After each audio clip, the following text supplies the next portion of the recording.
Subscribe to our channel by clicking the subscribe button.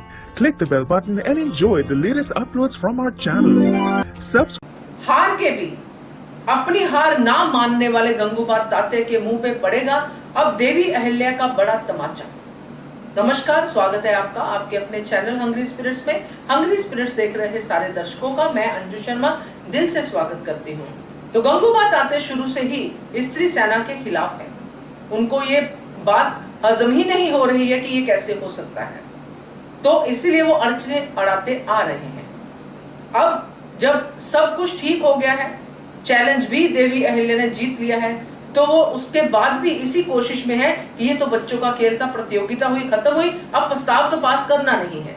इसलिए वो खंडेराव के दिमाग में बातें डालते जा रहे हैं, कभी धर्म को लेके, कभी धर्म ग्रंथ को उनके साथ पढ़ते हैं, गलत इंटरप्रिटेशन बताते हैं। वो सब कर करके उनको अब ये जीत चाहिए ही चाहिए कि ये जो स्त्री सेना है ये खड़ी नहीं होनी चाहिए।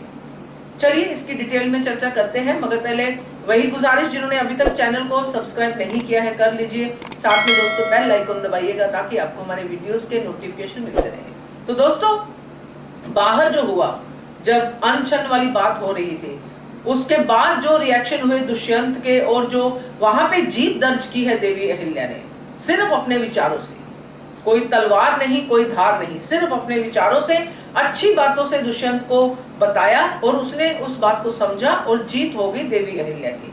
पहली जीत शारजा का युद्ध जीतना, वो जो प्रतियोगिता जीतना।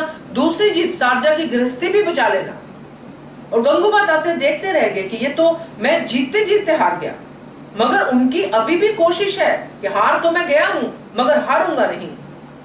इसीलिए वो दरबार में जाते ही कहते हैं कि जो हमने दरबार का फैसला लिया है स्त्री सेना के लिए, वो आप फटाफट से सुना दीजिए छोटे सूबेदार जी, हमारे पास समय नहीं है।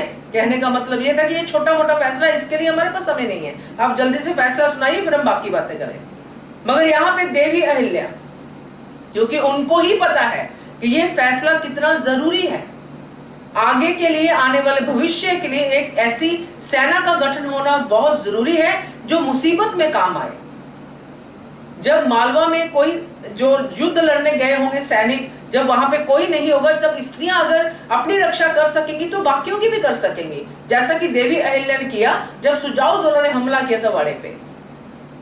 मगर पुरुष प्रधान समाज के ये ठेकेदार, जिसके गंगूबाई तात्या लीडर हैं, उनको ये बात समझ में आ नहीं रही है। तो यहाँ देवी अहिल्या जब ये बात कहती है तो सच में उनको नमस्कार करने का मन करता है। उन्होंने कहा, प्रतियोगिता जीतने के बाद भी, गृहस्थी बचाने के बाद भी, फिर भी उन्होंने कहा, क्योंकि उनको पता है कि जब तक दिल से लोग नहीं मानेंगे तब तक फैसला हो भी जाए मेरे हक में कोई फायदा नहीं है, क्योंकि वो जीत हार का फैसला नहीं कर रही है, वो समाज की भलाई के बारे में बात कर रही है, इसलिए वो लड़ रही है। तभी उन्होंने ये बात कही कि मैं एक उदाहरण पेश करना चाहती हूँ, आखिरी दलील, क्योंकि मैं नहीं चाहती कि, वैसे तो मैं जीती हुई हूँ, आपको शर्त के मुताबिक ये प्रस्ताव लागू करना चाहिए, मगर मैं नहीं चाहती कि सबके मन के खिलाफ ये प्रस्ताव लागू हो। इसलिए उन्होंने वो जो देवियों के रूप में जो छोटी बच्चियों को उन्होंने पेश किया, काली देवी का रूप, दुर्गा का रूप, ये रूप उन्होंने दिखाए जहां पे देवी ने वाकई में शस्त्र उठाए हुए हैं। और ये उदाहरण कहां पे क्या मैसेज लेके जाएगी ये तो हम सब समझ ही सकते हैं। इस मैसेज के जरिए देवी अहिल्या ये बता देंगी गंगूबाई तात्या को और बाकी लोगों को कि धर्म भी यही कहता है कि शस्त्र शिक्षा कोई ऐसी शिक्षा नहीं है कि जो नहीं होनी चाहिए, जो स्त्रियों को नहीं आनी चाहिए, बल्कि इससे तो समाज की भलाई ही होगी। एक और हाथ आपको मिलेगा जो आपकी सुरक्षा कर सकता है। इसमें ईगो को साइड में रखिए और इस प्रस्ताव को मान्य दीजिए। तो यहाँ पे जो मैंने कहा, हार के भी हार नहीं मानने वाले गंगूबाई तात्या मान जाएंगे। जब दूरदर्शिता अहिल्याबाई की जो दिखाएगी उनको आगे की बात, जो दिखाएगी कि पहले जो धर्म ग्रंथ के ठेकेदार बैठे हैं उनको भी बताएगी कि ये सब धर्मों में भी है और धर्म कभी तोड़ता नहीं है। धर्म तो इंसानियत को के लिए ही है, धर्म का काम तो जोड़ना है, तोड़ना नहीं है। जब ये सब दलीलें आएंगी सामने तो कौन है जो इस प्रस्ताव को पास नहीं करेगा? मुझे तो लगता है दोस्तों, क्योंकि ऐसा ही होगा और यही होगा गंगूबाई तात्या के मुंह पे बड़ा तमाचा, जिसके बाद उनको अकल आ जानी चाहिए। क्या कहते हो आप? कमेंट कीजिए। देखते रहिए channel Hungry Spirits. Thank you so much. Subscribe to our channel by clicking the subscribe button.